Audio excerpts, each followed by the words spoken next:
మన పెద్దాయన గౌరవనీయులు రుద్దుటూరు ఎమ్మెల్యే నంద్యాల వరదారెడ్డి గారు, సోదరులు అంజుమన్ కమిటీ పెద్దలు, మాజీ జిల్లా హోంబోర్డ్ ప్రెసిడెంట్ జాకీర్ గారు, ఈ వేదికను అలంకరించిన అందరికీ, ఈ సమావేశానికి హాజరైన మిత్రులకు, అభిమానులకు, పొద్దుటూరు పట్టణ పెద్దలకు, ఈ సమావేశంలో వచ్చే ప్రతి మనిషికి, ప్రతి ఒక్కరికి పేరు పేరున నమస్కారాలు, అస్సలాము అలైకుం, ధన్యవాదాలు.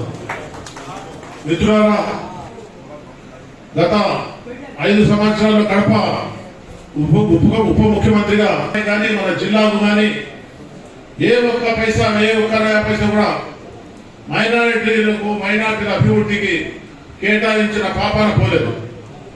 అటువంటి సమయంలో గతంలో 2014 నుంచి 2019 వరకు కారణంగా అప్పుడు ముస్లింలకు మంత్రి శాఖనే లేకుండా పోయింది. 10 సంవత్సరాల కాలం గడిచిపోయింది. మన అదృష్టం బాగుండి ఈసారి 164 సీట్లతో కూటమి ప్రభుత్వం చంద్రబాబు నాయుడు గారు ముఖ్యమంత్రిగా ప్రమాణ స్వీకారం చేశారు. ఆయన కేబినెట్ లో మొట్టమొదటిసారిగా మైనారిటీ మినిస్టర్ ఫారూక్ గారిని ఇవ్వటము మనం అందరం, మన రాయలసీమలో ఎక్కువ ముస్లింలు ఉండే శాతం మన రాయలసీమకు న్యాయం జరగాలంటే ఫారూక్ గారు ముందుకుండి, ఫారూక్ గారు ఎంత మనమంతా ఉండాలా. మనమంతా ఉంటే ఫారూక్ గారి మాట అక్కడ స్టేట్ లో చదువుతుంది, కేంద్రంలో చదువుతుంది.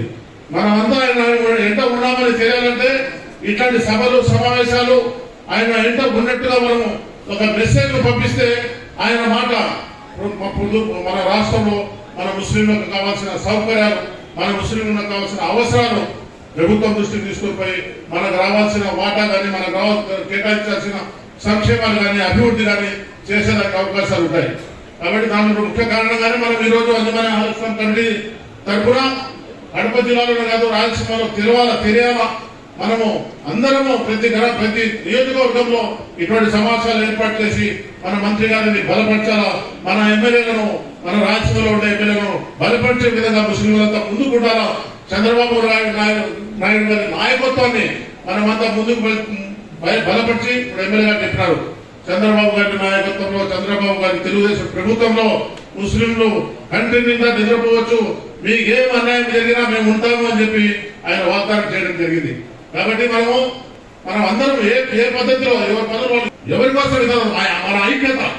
మన ఐక్యతగా ఉన్నాము, ఫారూక్ గారికి బలపరుస్తున్నాము, వరదారెడ్డి గారికి బలపరుస్తున్నాము అని తెలిస్తే కదా వాళ్ళంతా మనమంతా ఉన్నామంటే కదా వాళ్ళు ఏదైనా మనం చేసేదానికి ముందుకు వచ్చేది. కాబట్టి మనము అందరం ఐకమత్యంగా ఉండి మన పొద్దుటూరు అభివృద్ధి కోసము, మన ముస్లిం మతం అభివృద్ధి కోసము ఏమైతే పనులు ఉన్నాయో అన్ని చేసుకునేదానికి అంజుమన్ అహ్లల్ కమిటీ సారథ్యంలో మనం అందరూ కూడా పనిచేస్తానే వచ్చిన దానికి ఆయనకు ధన్యవాదాలు తెలియజేసుకుంటూ మన పొద్దుటూరు ఎమ్మెల్యే గారి గతంలో చాలాసార్లు పొద్దుటూరు రావడం జరిగింది. ఆయన అబ్జర్వేషన్ లో ఎవరైతే గెలుస్తారో వాళ్ళ పేరు పార్టీకి చెప్పి ఈ రోజు పార్టీ టికెట్ వరదారెడ్డి గారికి వచ్చేటట్టు చేసి ఆయన పొద్దుటూరు గెలుపు కృషి చేయడం కూడా చాలా సంతోషము. ప్రసాద్ గారికి కూడా నేను ఈ సందర్భంగా ధన్యవాదాలు తెలియజేసుకుంటున్నాను. కాబట్టి మనం అందరూ అన్ని విధాలు అభివృద్ధి చెందాలని చెప్పి నేను ఈ సభాముఖంగా తెలియజేసుకుంటూ అందరూ అంజుమన్ అహ్లల్ సపోర్ట్ చేసి మద్దతుగా ఉండాలని చెప్పి తెలియజేసుకుంటూ సెలవు తీసుకుంటున్నాను.